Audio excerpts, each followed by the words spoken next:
প্রথম আপনার এই নির্বাসিত জীবনে প্রথম একটা মিডিয়ার সাথে আপনি এতদিন আমাদের সাথে অডিওতে কথা বলেছেন, ভিডিওতে এসছেন, এর জন্য আপনাদেরকে অভিনন্দন। আপনাকে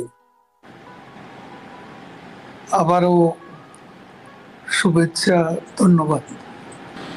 ওবায়দ ভাই, গত বছর এই সময় বাংলাদেশে আপনি দ্বিতীয় প্রধান ব্যক্তি ছিলেন একটা নির্বাচিত সরকারে।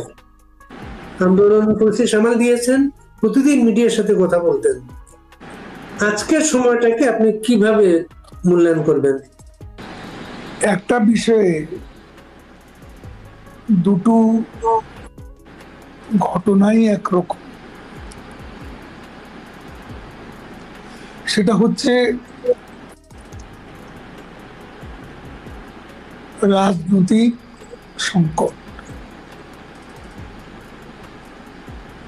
সংকটের স্বরূপটা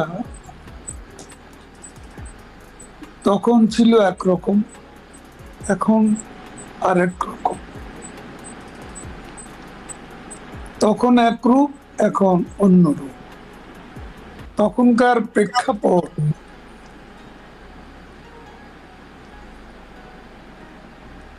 আর এখনকার প্রেক্ষাপট দুটো ভিন্ন বিষয়। তখন ছিল মুক্তিযুদ্ধের মধ্য দিয়ে স্বাধীনতা সংগ্রামে সোনালী ফসল, স্বাধীন বাংলাদেশ। আর আজকে রিসেট বাটনে প্রেস করে এক নতুন বাংলাদেশের জন্ম, একটা জঙ্গিবাদী উত্থান আমরা মোকাবিলা করছিলাম। আমি স্পষ্টভাবে বলতে চাই, ৭১-এ আমরা বিজয়ী হয়েছিলাম, আজ সে বিজয় পরাজিত।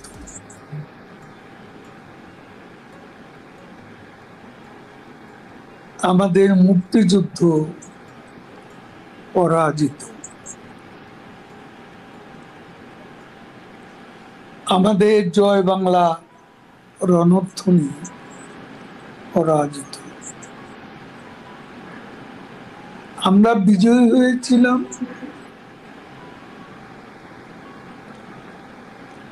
কিন্তু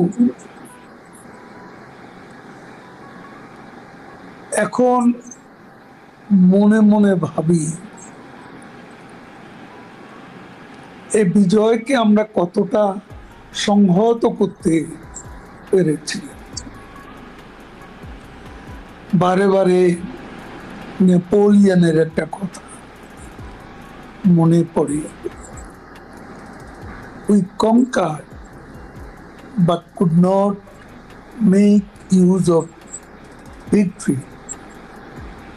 আমরা বিজয়ী হয়েছি, কিন্তু বিজয়কে সংহত করতে পারি। এটাই ইতিহাসের স্বাভাবিক গতিধারা। একটা যুদ্ধের ডিফিটেড ফোর্সেস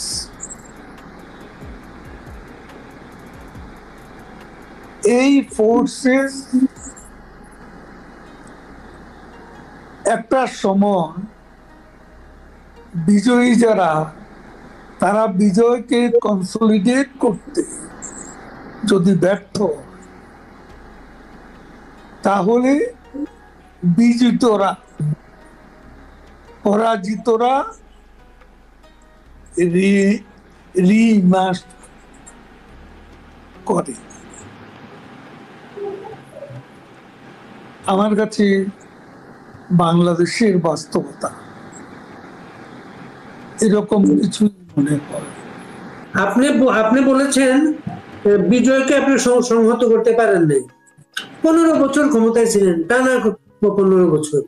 তো আপনি আওয়ামী লীগের সাধারণ সম্পাদক হিসেবে দীর্ঘদিন সাধারণ সম্পাদক, আপনি এই টানা ক্ষমতা থাকা সত্ত্বেও, এত দাপটের সাথে ক্ষমতায় থাকা সত্ত্বেও কেন বিজয় সংহত করতে পারলেন না? দৃশ্য তো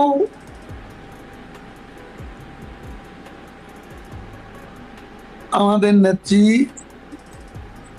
প্রধানমন্ত্রী শেখ হাসিনা, তিনি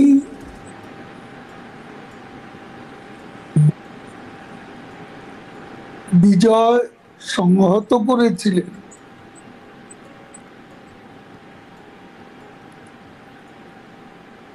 অসম সাহসী, পরাজিত শক্তির বিরুদ্ধে, তাদের আদর্শ চেতনার বিরুদ্ধে, তাদের অপরাধের বিরুদ্ধে, যেমন যুদ্ধাপরাধীদের বিচার, মানবতা বিরোধী অপরাধীদের বিচার, এছাড়া অনেকগুলো জঙ্গি ঘাঁটিতে হামলা চালানো হয়েছিল, যেমন হলিয়াটিজেন, যেমন সিলেট, যেমন ঢাকার আশকোনা, আজিমপুর, ময়মনসিংহে রাস্তায় জঙ্গি হামলা প্রতিহত করা, এরকম অনেকগুলো কাজ দুঃসাধ্য সাধন করে সারা বিশ্বেই প্রশংসিত হয়েছিলেন জঙ্গিবাদ দমনে সফলতার জন্য প্রধানমন্ত্রী শেখ হাসিনা। কিন্তু একটা বিষয়, যেটা ওই পরাজিত শক্তির আন্ডারগ্রাউন্ড যে অ্যাক্টিভিটিস, সেই অ্যাক্টিভিটিস বিভিন্ন কারণে সেগুলো আমাদের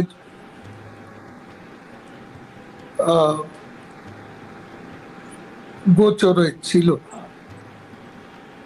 এই যে গোয়েন্দা সংস্থা সঠিকভাবে আপনাদের ব্রিফ করে নেই, গোয়েন্দা সংস্থা, বা আজকে আমরা সেনাবাহিনীর চেহারা দেখতেছি। গোয়েন্দা সংস্থার রিপোর্টের উপরে ভিত্তি করে সব রিপোর্টই সঠিক তথ্য সরবরাহ করেছে, এমনকি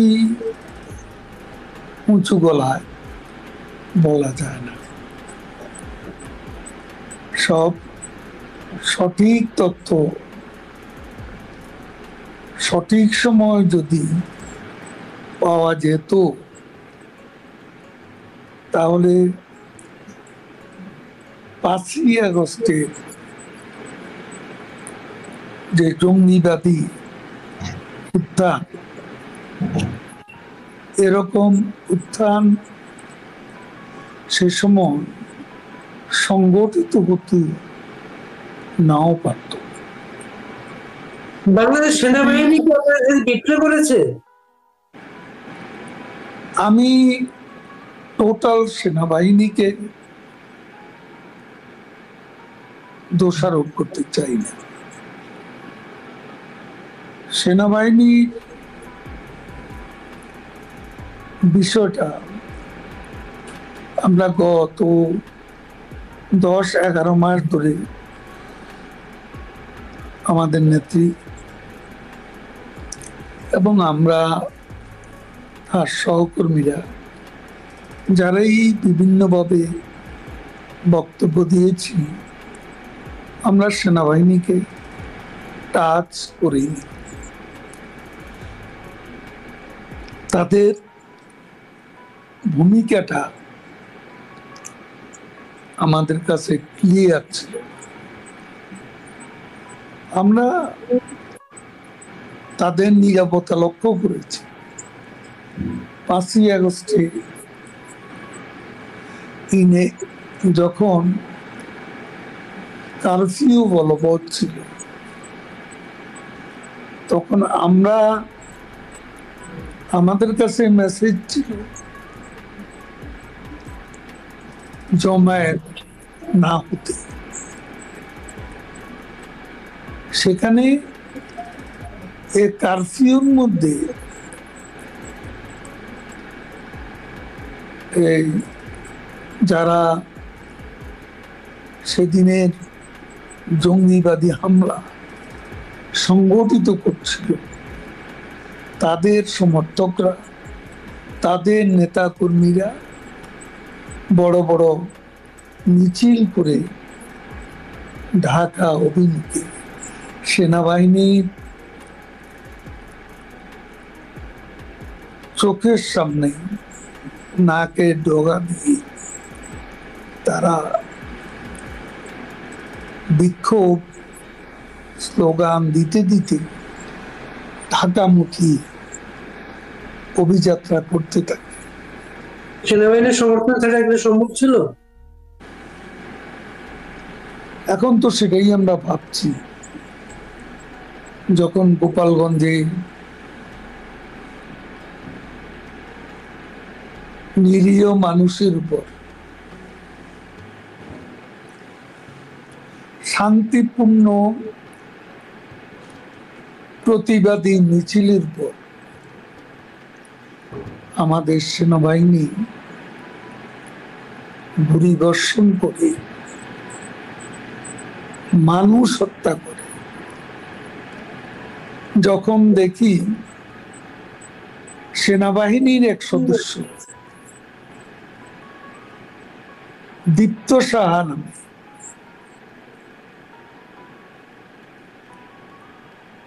এক তরুণকে যুক্তরাষ্ট্রের জর্জ ফ্লয়েডকে যেমন করে বুটের তলায় তার গলা পিষ্ট করছিল, আর সে বলছিল আর্তনাদ করে, আই ক্যানট ব্রিথ। দীপ্ত সাহার গলায়, মুখে বাংলাদেশের একজন সেনা সদস্য এভাবে শ্বাসকষ্টের সৃষ্টি করেছিল, সেটা ভেবে আমরা অবাক, আমরা হতবাক। যখন আমরা দেখি যে সেনাবাহিনী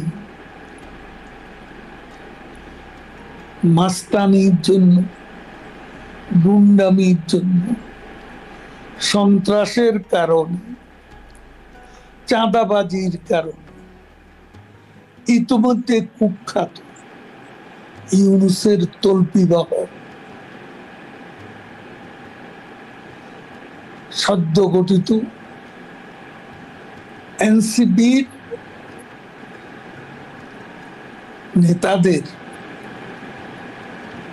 পাহারাদার হয়, যখন দেখি সেনাবাহিনীর কনভয় মধ্যে তাদের আশ্রয় দিয়ে পলায়নে সাহায্য করা হয়, সেনাবাহিনীর এ দায়িত্ববিদ তাদের নিয়ম কানুনের মধ্যে পড়ে। তারপর আবার দেখলাম এই যে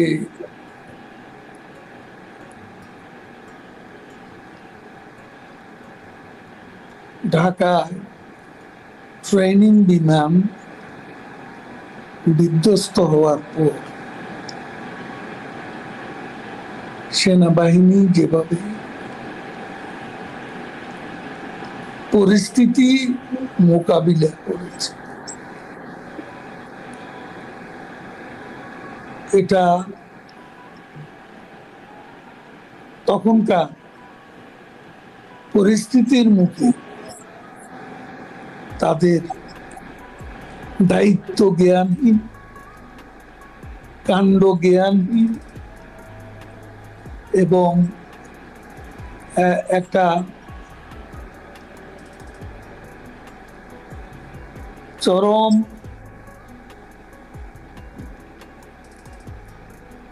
একটা হিংসাত্মক পরিস্থিতি সৃষ্টি করতে তাদের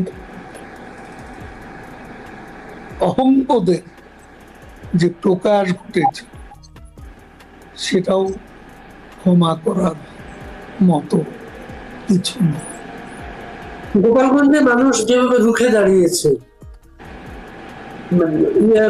মাইলস্টোন স্কুলের ঘটনার পরে ছাত্ররা যেভাবে রুখে দাঁড়িয়েছে, আপনি আওয়ামী লীগের দ্বিতীয় প্রধান নেতা, আপনার নোয়াখালীর অবস্থা তো খুবই করুণ। আপনি এত বড় নেতা ছিলেন, বারবার ইলেকশনে যে পাশ করে আসছিলেন, আপনার সেই কর্মী বাহিনী গেল কোথায়? যখন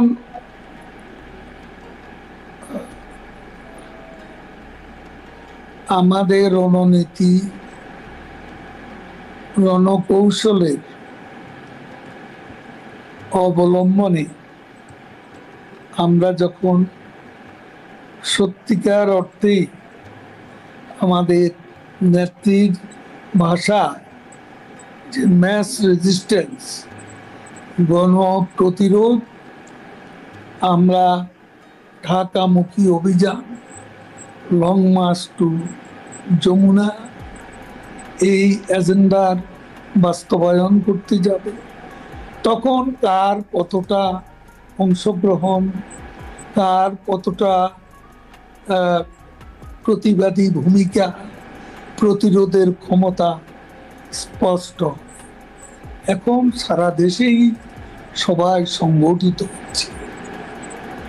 আপনার খুব আলোচিত একটা শব্দ ছিল কাউয়া। আপনি বলতেন আওয়ামী লীগে অনেক যারা সমাবেশ ঘটছে তারা ডেডিকেটেড না, এই অর্থে বলতেন আপনি। ওইটা কি আজকে বাস্তব অবস্থা দেখা দিয়েছে? দেখুন, আওয়ামী লীগ একটা মাল্টিক্লাস রাজনৈতিক প্রতিষ্ঠান। এখানে বিভিন্ন ধরনের লোক থাকে। ভালো লোক যেমন ছিল, কিছু খারাপ লোকও ছিল, এটা অস্বীকার করার কোনো উপায় নেই। জামাত শিবিরের প্রচুর লোক জামাত শিবিরের প্রচুর লোক আশ্রয় নিয়েছিল। আর সেটা হয়তো কোনো কোনো ক্ষেত্রে সে অনুপ্রবেশের বিষয়টি আমরা বুঝতে পারি, এবং 5ই আগস্টের পর এটা দিবালোকের মতো পরিষ্কার। কারণ সেদিন ছাত্রদের আবেগকে যারা পুঁজি করে জঙ্গিবাদী উত্থানের সাথে সংযুক্ত করে,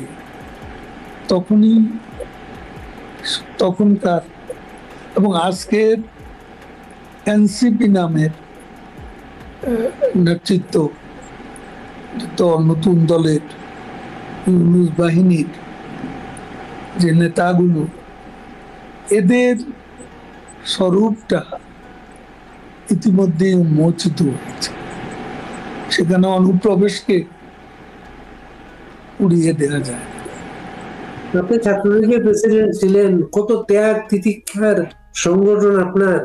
সেই সংগঠনটায় ঢাকা ইউনিভার্সিটিতে জামাত শিবিরের লোকজন গুরুত্বপূর্ণ পদে ছিল, তারা প্রকাশ্যে বেরিয়ে এসছে, বলতে তারা হেলমেট ব্যবহার করতো তাদেরকে আড়াল করার জন্য। আর আপনাদের নামও তো হেলমেট পায়। দেখেন, এইসব বিষয়গুলো আমাদের নিজেদের মধ্যে চর্চা আছে, আত্মসমালোচনা আছে, আনুষ্ঠানিকভাবে নয়। আমাদের মধ্যে এইসব নিয়ে আলাপ আলোচনা আছে, ভুল ত্রুটি নিয়ম কথাবার্তা আছে। এগুলো এই মুহূর্তে যেখানে দেশ এক গভীর সংকটে, যেখানে আমরা অন্ধকার সময় অতিক্রম করছি, এটা চরম মূল্য দিতে হলো। যে কথাটা বলা হয়, আওয়ামী লীগ যখন জয়ী হয়, একা জয়ী হয়, আওয়ামী লীগ যখন হেরে যায়, সারা বাংলাদেশ হেরে যায়। হ্যাঁ, এটা যিনি বলেছেন এটাও তো তার দৃষ্টিকোণ থেকে তিনি বলেছেন। তবে আমার একটা অভিজ্ঞতা হচ্ছে, পার্টির জেনারেল সেক্রেটারি হিসেবে দায়িত্ব পালনের যে অভিজ্ঞতা, আমার কাছে মনে হতো যে আওয়ামী লীগ যখন বিরোধী দলে থাকে তখন সাংগঠনিকভাবে খুব শক্তিশালী থাকে এবং not only organized but spirited থাকে। এটা এক বছরের মধ্যে ইউনূস সরকার টের পাচ্ছে, ক্ষমতাসীন আওয়ামী লীগের যে দলীয় যে শক্তিটা, সেটা বিরোধী দলে যতটা শক্তিশালী থাকে ততটা শক্তিশালী থাকে না। বলেন কি প্রশ্ন? এটা প্রফেসর ইউনূস টের পাচ্ছেন। এর জন্য মাইলস্টোন স্কুলের ঘটনার পরে ওই রাজনৈতিক দলগুলোকে যেন ডাকলেন, ওইখানে আওয়ামী লীগের ভয় দেখাচ্ছেন। আওয়ামী লীগ আইলো, আওয়ামী লীগের ভয় দেখিয়ে তাদেরকে উনি সতর্ক করছেন বারবার। তিনি সতর্ক করেছেন, আওয়ামী লীগ জুজুর ভয় দেখাচ্ছেন তার মিত্রদের। তার মানে আওয়ামী লীগ আবারও গত কয়েক মাসে জানান দিচ্ছে আওয়ামী লীগ আছে, আওয়ামী লীগ থাকবে। আওয়ামী লীগের নেত্রী বঙ্গবন্ধু কন্যা শেখ হাসিনার উদাত্ত আহ্বানে মুক্তিযুদ্ধের পক্ষের শক্তিও আজ ঐক্যবদ্ধ হচ্ছে। মানুষ আজ বলতে শুরু করেছে, আওয়ামী লীগ আমলে ভালো ছিলাম, এর চেয়ে শেখ হাসিনার আমলে ভালো ছিলাম। এই যে একটা বোধোদয় মানুষের মাঝে সৃষ্টি হয়েছে, এটা কি নোবেল বিজয়ী ইউনূস সাহেব টের পাচ্ছেন না? তার সাঙ্গপাঙ্গরা কি বুঝতে পারছেন না? জাগরণ, একটা নব জাগরণ সারা বাংলাদেশে সৃষ্টি হয়েছে। আপনি আওয়ামী লীগের সাধারণ সম্পাদক হিসাবে প্রতিদিন একটা ব্রিফিং করতেন, সাধারণ সম্পাদক হিসেবে। ওই ব্রিফিং এ আপনি ইউনূস সাহেব নিয়েও কথা বলতেন, আর তারেক রহমানকে সব সময় পলাতক হিসেবে ব্যঙ্গ করতেন। আজকে কি আপনি তারেক রহমানের জায়গায় চলে গিয়েছেন? দেখুন, তারেক রহমান একটা সময় 1/11 2006-07 দিকে, সম্ভবত 2007, সাত 2007 আর রাজনীতি করব না, এই মুসলেকা দিয়ে লন্ডনে চলে গিয়েছে। তারপর তিনি কি আর 7-এর পর 25 এর মধ্যে তিনি কি ফিরে এসেছেন? আমরা তো মুসলেকা দিয়ে রাজনীতি ছেড়ে দিইনি। এখন একটা বিষয় হচ্ছে, আমি তো 3 মাস দেশে ছিলাম, কিন্তু আপনারা জানেন আমি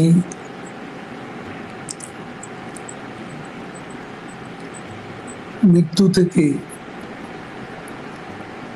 একেবারে কাছে ছিলাম। যখন আমাকে অসুস্থ অবস্থায় সিঙ্গাপুর নিয়ে যাওয়া হয়,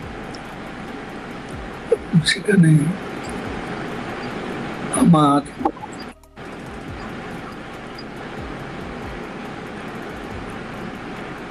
মেজর অপারেশন হয়। এরপরে আমাকে নিয়ম কানুন মেনে চলতে হয় এবং কিছু মেডিসিন, অনেকগুলো মেডিসিন সকাল দুপুর বিকেলে রাতে আমাকে মেডিকেশন আমার জন্য, বেঁচে থাকার জন্য জোর দিচ্ছিল, সুস্থ থাকার জন্য জরুরি ছিল। 3 মাস পর্যন্ত ছিলাম দেশের অভ্যন্তরে। 3 মাস দেশে কোথায় ছিলেন এটা কিন্তু কখনোই বলেন নাই, কিন্তু আপনি কখনো বলবো না, কাউকে বিপদে ফেলবো? কোন জেলা এটাকে বলা যায়? হ্যাঁ, কিছুই বলবো। বাংলাদেশে ছিলাম, বাংলাদেশে ছিলাম।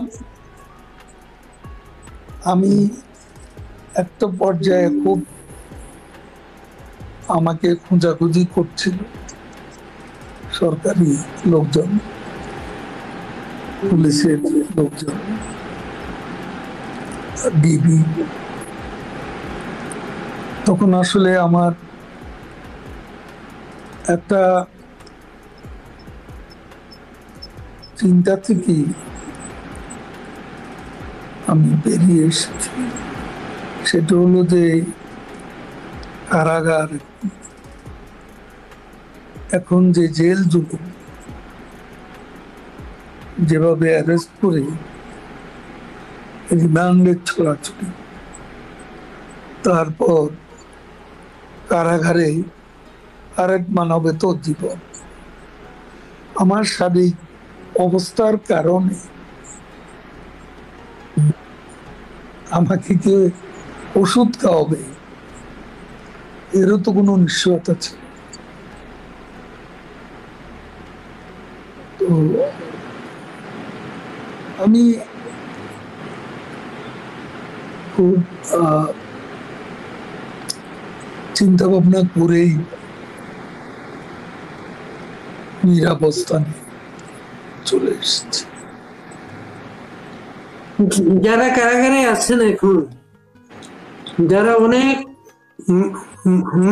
মানবতর জীবনযাপন করছেন, আদালতে তাদের উপর হামলা করা হয়, আপনার সহকর্মীদের উপরে যে হামলাগুলা যখন দেখেন, যখন প্রিজন সেলে তাদেরকে দেখেন, তখন আওয়ামী লীগের সাধারণ সম্পাদক ওবায়দুল কাদেরের মনে কি প্রতিক্রিয়া তৈরি হয়?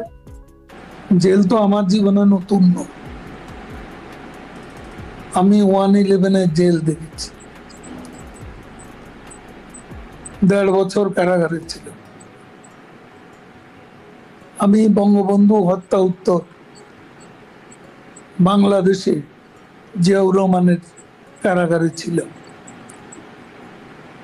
বারে বারে রিমান্ডে গেছি, 2.5 বছর একসঙ্গে জেল কেটেছি। এ জীবনে মোট 4 বছর আমিও কারাগারে ছিলাম। কারাগার কি সেটা আমাকে কেউ চেনাতে হবে না। আর এ সরকারের আমলে যে কারাগার,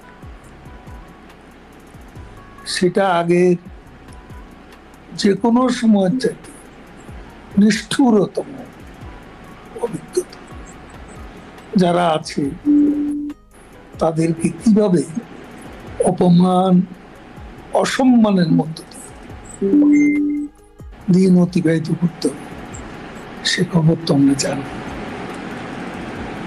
আপনারা আপনাদের বাদ দিয়ে বাংলাদেশের রাজনৈতিক ঐক্যমুক্ত করা হচ্ছে।